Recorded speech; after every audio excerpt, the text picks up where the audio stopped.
Dulu orang sangat mengandalkan apa yang disebut dengan strategi dan skenario yang walaupun terbatas, mereka selalu berusaha untuk menjaganya, memeliharanya, jangan sampai diketahui oleh pesaing atau musuh. Dan kerahasiaan itu dijaga untuk menjamin supaya berhasil apa yang menjadi tujuannya lewat strateginya itu. Dan berpikiran kalau strategi diketahui, dia gagal. Kalau strategi disembunyikan, orang lain tidak bisa mengantisipasi dan dia akan berhasil. Ketika situasi di mana dunia ini tersegmen-segmen, ruang-ruang rahasia begitu banyak. Hal itu dengan pemikiran bahwa akan kalau diketahui, nanti akan ada namanya kontra strategi dari pesaing atau musuh sehingga strateginya tidak efektif. Tapi suka atau tidak suka, perkembangan zaman sekarang ya dengan teknologi dan mungkin akan AI ya, artificial intelligence berkembang ya. Dunia ini makin lama makin terhubung. Jangankan manusia dengan manusia ya, satu negara dengan negara lain, organisasi dengan organisasi yang lain, antara benda mati saja dengan benda hidup mulai terhubung. Maka nanti akan ada dengan artificial intelligence antara manusia dengan robot itu bisa terhubung, dan sudah sebenarnya ya dengan perkembangan robotik sekarang. Nanti dengan kecanggihan artificial intelligence itu akan makin canggih lagi ya, mungkin seperti yang pernah disaksikan di dalam film-film.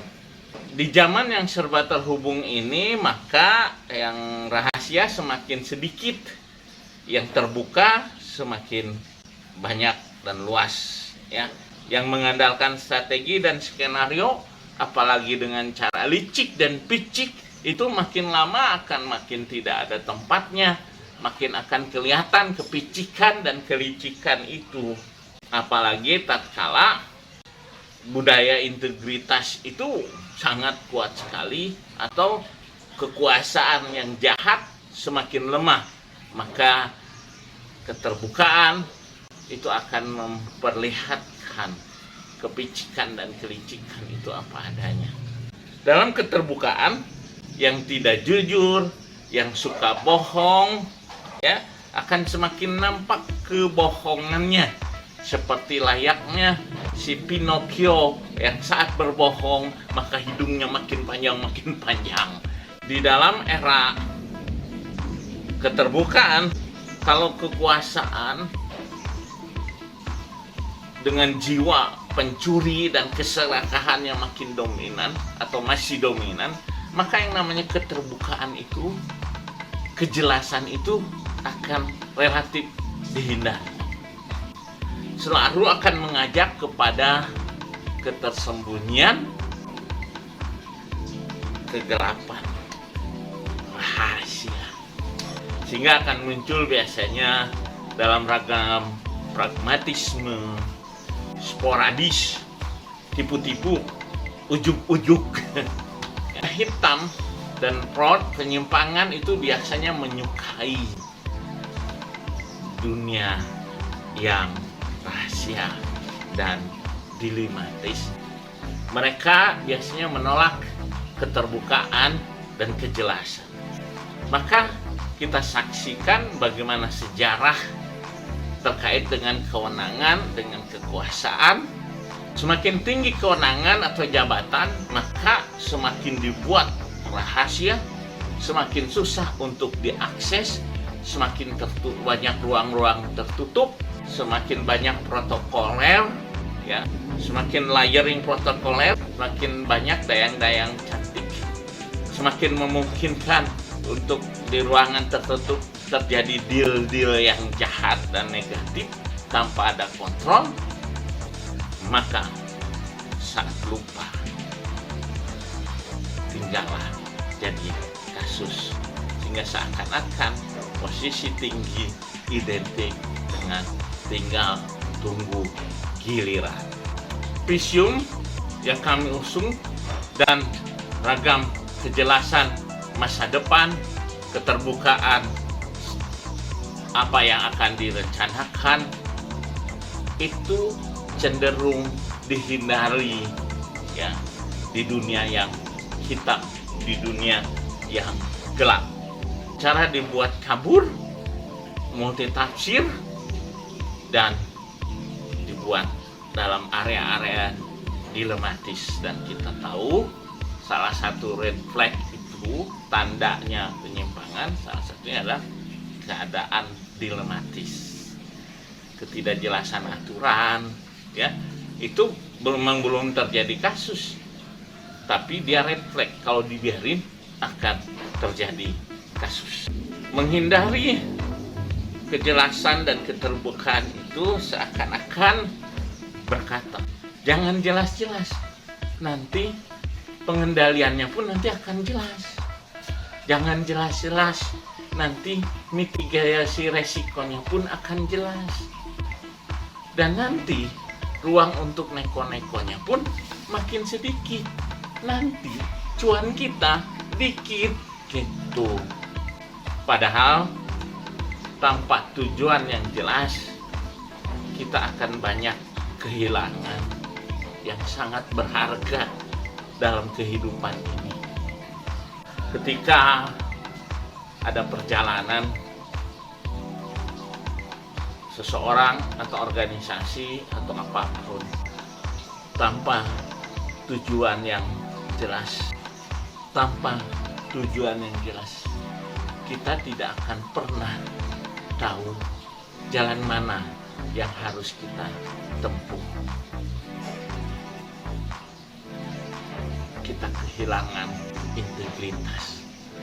Tanpa tujuan yang jelas, kita tidak akan pernah tahu apakah kita tersesat atau tidak.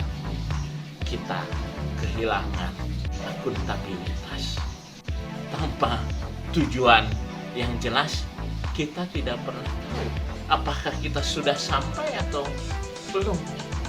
Kita kehilangan efektivitas. Dan tanpa tujuan yang jelas, kita tidak pernah tahu bekal apa, sumber daya apa, kompetensi apa yang harus kita siapkan. Artinya kita kehilangan efisiensi. Dunia gelap dan penuh rahasia akan selalu mengupayakan supaya tidak ada tujuan yang jelas, mempertahankan tidak ada tujuan yang jelas, dilematis, multitafsir demi kepentingan dan cuannya, selalu membiarkan tidak jelas mana yang baik dan buruk, bahkan memungkinkan untuk membuat dunia terbalik, yang baik jadi buruk, yang buruk jadi baik. Karena di dunia rahasia, dunia tertutup, itu tidak bisa dipetakan. Ya, kegelapan tidak masalah, kehilangan integritas, kehilangan akuntabilitas. Yang dua ini menjadi faktor penting kepemimpinan. Di dunia kegelapan tidak masalah untuk kehilangan efektivitas dan efisiensi. Dua ini menentukan dalam manajerial, pengendalian, pengontrolan. Kehilangan kepemimpinan manajerial atau 4 hal tadi, integritas, akuntabilitas, efektivitas, dan efisiensi, itu sengaja dibuat agar tidak bisa dikritik, tidak bisa dievaluasi, tidak bisa dikendalikan, dan tidak bisa dimintai pertanggungjawabannya. Apapun itu, saya termasuk yang yakin bahwa alam kehidupan ini punya mekanismenya dan akan semakin mengarah dengan perkembangannya kepada era keterbukaan. Karena saya yakin, khususnya di negeri ini, Indonesia, semakin banyak orang yang berharap ada perubahan, berharap lebih baik. Dan perubahan itu adalah sudah menjadi sunatullah, bagian penting kehidupan ini. Kalau kita mau eksis, ya kita harus berubah. Kita mau tetap ada di masa depan, kita harus berubah. Kalau kita ingin visium, bukan dimuseumkan, kita harus berubah. Ingin lebih dikelola, lebih dipimpin.